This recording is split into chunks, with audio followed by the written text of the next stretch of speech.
Hi friends, welcome back to my channel. Interesting వీడియోల కోసం నా ఛానల్ను సబ్స్క్రైబ్ చేసుకోండి. తెలుగు సినిమా టాకీలో తన రూపురేఖలను మార్చుకుంటూ ముందుకు వెళ్తున్న సమయంలో నాటక అనుభవం ఉన్నవారు చాలామంది ఆంధ్ర ప్రాంతం నుంచి మద్రాసుకు చేరుకొని తమ అదృష్టాన్ని పరీక్షించుకున్నారు. అలా తెలంగాణ ప్రాంతం నుంచి వెళ్ళిన వారు చాలా తక్కువ మంది. ఆ తక్కువ మందిలో ఎక్కువగా వినిపించే పేరు కాంతారావు. ఈయన అసలు పేరు తాడాపల్లి లక్ష్మీకాంతారావు. ఇప్పుడు సూర్యాపేట జిల్లా పరిధిలోని కోదాడ సమీపంలోని గుదిబండ గ్రామంలో ఆయన జన్మించారు. కత్తి కాంతారావు గారి జీవితం ముఖ్యంగా చివరి రోజుల్లో ఎన్నో కష్టాలతో కూడుకున్నదని తెలుసు. ఆయన తన నటన జీవితంలో గొప్ప పేరు ప్రఖ్యాతలు సంపాదించారు. ముఖ్యంగా జానపద చిత్రంలో కత్తి వీరుడుగా ప్రేక్షకుల హృదయాలను గెలుచుకున్నారు. ఎన్టీఆర్, ఏఎన్ఆర్ వంటి దిగ్గజాలకు సమకాలికుడిగా కొన్ని సమయాల్లో వారితో సమానమైన గుర్తింపు పొందారు. అయితే ఆయన సినీ జీవితం చివరి దశలో అనేక ఆర్థిక కష్టాలను ఎదుర్కొన్నారు. శ్రీమంతుల కుటుంబంలోనే పుట్టి పెరిగిన ఆయన స్నేహితులతో కలిసి నాటకాలు కూడా వేసేవారు. స్నేహితుల ప్రోత్సాహంతోనే ఆయన మద్రాసుకు చేరుకున్నారు. అక్కడ సినిమాలో ప్రయత్నాలు మొదలుపెట్టారు. హెచ్ఎం రెడ్డి దర్శకత్వంలో నిర్దోషి సినిమాలో ఆయన ఒక చిన్న వేషం సంపాదించగలిగారు. కాంతారావులో కథానాయకుడి లక్షణాలు పుష్కలంగా ఉండడాన్ని గమనించిన హెచ్ఎం రెడ్డి తర్వాత సినిమా అయిన ప్రతిజ్ఞలో హీరోగా అవకాశాన్ని ఇచ్చారు. అలా కాంతారావు తన రెండో సినిమాతోనే హీరోగా మొదలయ్యారు. ఆ సినిమాతోనే విలన్గా రాజనాల పరిచయం అయ్యారు. ఇక ఆ సినిమా నుంచి కాంతారావు వెనుదిరిగి చూసుకోలేదు. ఓ వైపున పౌరాణికాలతో ఎన్టీఆర్, రొమాన్స్తో కూడుకున్న సాంఘికాలతో ఏఎన్ఆర్ దూసుకుపోతుంటే తెలివిగా కాంతారావు జానపదాలను ఎంచుకున్నారు.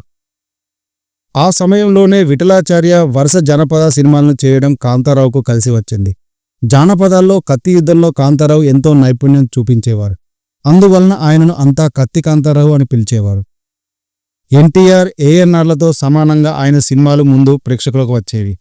తెలుగు తెర రాజకుమారుడిగా ఆయన ప్రేక్షకులతో నీరాజనాలు అందుకున్నారు. ఎన్టీఆర్, ఏఎన్ఆర్లతో కాంతారావు ఎంతో సాన్నిహిత్యం ఉండేది.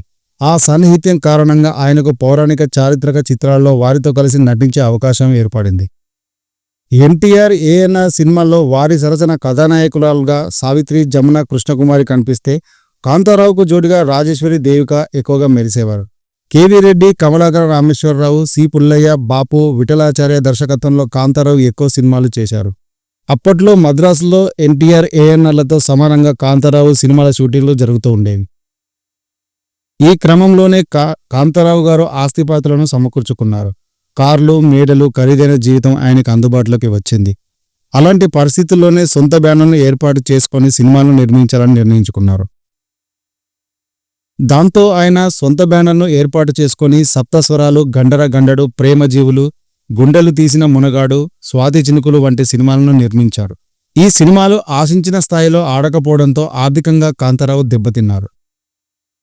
సినిమా నిర్మాణంలో వచ్చిన నష్టాల వల్ల ఆయన తన ఆస్తులను, చివరకు తన ఇంటిని కూడా అమ్ముకోవాల్సి వచ్చింది.